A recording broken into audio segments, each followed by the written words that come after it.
George Natembeya has risen from a political nobody to a powerhouse, a formidable opposition force in Western Kenya.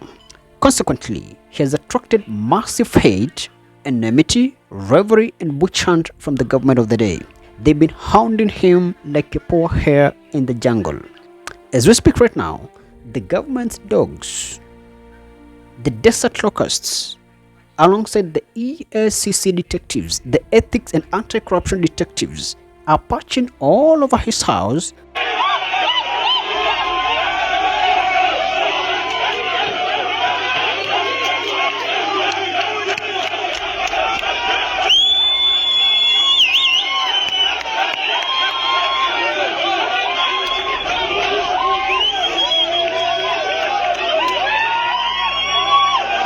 Because apparently, according to the EACC, George Natembeya is a corrupt man and needs to be raided. Now, I want to give you a context so that you understand where exactly all this is coming from. This is not the first time the government has deployed its claws on anyone positioning themselves as opposition in this country.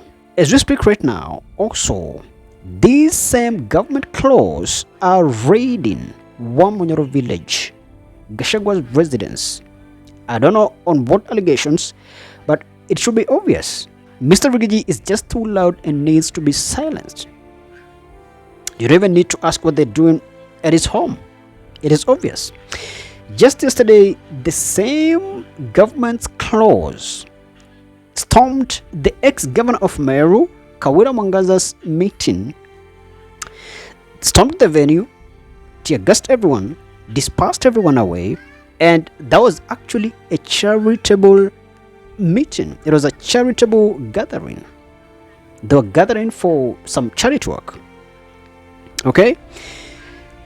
When Miguna positioned himself as a significant threat to the government of Uhuru Kenyatta and William Ruto, they bombed his house and eventually kicked him out of the country. When Jimmy Wanjigi, just the other day, was trying to enlighten the country, exposing all these grand scams like the SGR and all this corrupt, sick government tendering, they also raided his home, planted some grenades, because they came out and reported that they found some grenades in his home. So where did the grenades disappear to? If indeed there were grenades in this guy's house, what happened to the grenades? They just disappeared in the thin air. If he had some grenades in his house, was he not a terrorist? And was he charged? Is he not out here? So what was that? When Okia Omtata as well opposed, and he has always been opposing the government, and when he turned down some massive bribe, I don't know why they wanted to bribe him, they sent goons to that guy, they almost killed the man, they knocked his teeth out, and he has been speaking about this all over the media. As we speak right now, the government is basically bulldozing the Chief Justice, Martha Koome, out of office. The ex-president for Law Society of Kenya, Mr. Nelson Harvey, just filed a petition to kick out Martha Koome, and we know Nelson Harvey is not independent. He's not speaking on his own. He's not acting on his own. The president has been very actively and very directly pushing for the ouster of Martha Koome, and it's obvious that it is him speaking behind Nelson Harvey, and they want the CJ out because she just wants to take manipulation. She won't bow to the pressure of the executive. So what is happening in the country right now? This is a militarist state ruled by the commander-in-chief of the armed forces of Kenya, the president, His Excellency Dr. William Samuel Ruto, and this kind of subversion and violation of the rule of law is giving a dictatorial state, a dictatorship. That's exactly what's happening in this country. Okay? So coming back to the case of George Natembeya, as I told you, the EACC, the Ethics and Anti-Corruption Commission detectives are alleging that he is just too corrupt. He could be hiding something in his house, whatever that could be, and that's why they raiding his house. But this is what he himself is saying: I am being threatened because of my stand on issues that are affecting our people. When I say we are not benefiting from the national government, it's our right. When I say NZOIA sugar needed sufficient public participation, that's our right. When I say national appointments are being done unfairly, I'm not lying. They should tell me where is incitement. That is Judge Natembeya. So he's saying that he has nothing whatsoever to do with what the EACC is alleging. And by the way, this is a monumental blemish the EACC is bringing on itself. As an ethics and anti-corruption commission, meddling in a matter that is so political, you're just fixing yourself in an already cooked mess unless you are also part of the mess.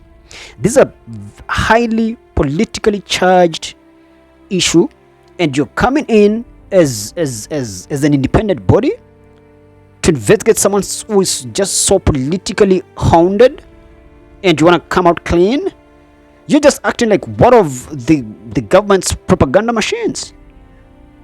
The EACC is now actually appearing like one of the government's dogs.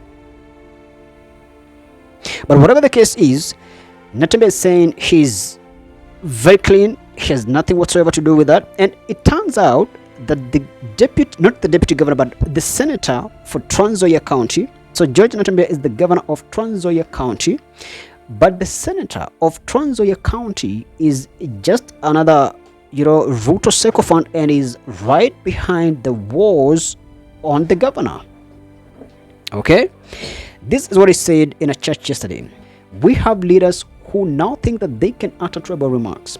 This is a cosmopolitan county, and Mr. CS, I want to ask you to add more officers to help us with leaders who are inciting our people. That is ALLAN CHESANG. So the senator for NZOIA County is basically calling the police on the governor, and he has no substance in that statement. You didn't hear any bit of substance because he has nothing against the governor.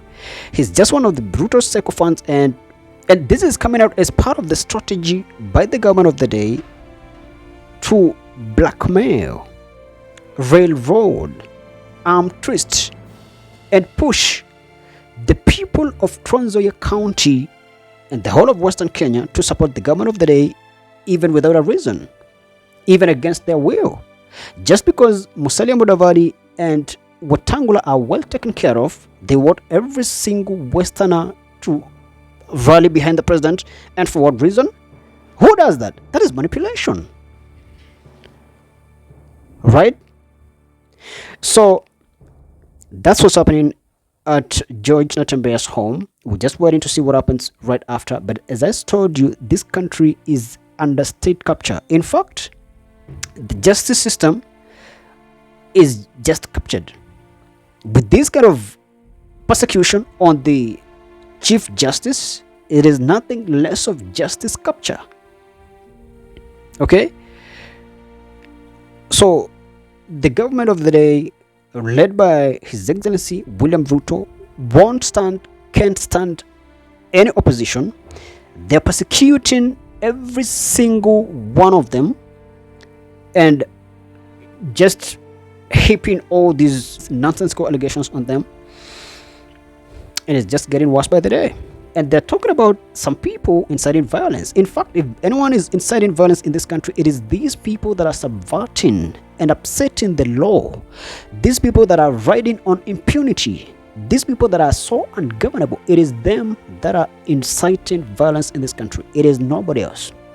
If you become ungovernable, you don't submit to the rule of law, and you want the rest to obey the law, while you yourself are violating each and every part of it, and you pretend not to be an anarchist, you are an anarchist. You're cooking mayhem. So if anyone is dividing this country, if anyone is inciting and inviting violence in this country, it is the government's camp. It's the president's camp. It is the government of the day. Call a spade a spade. That's it for now.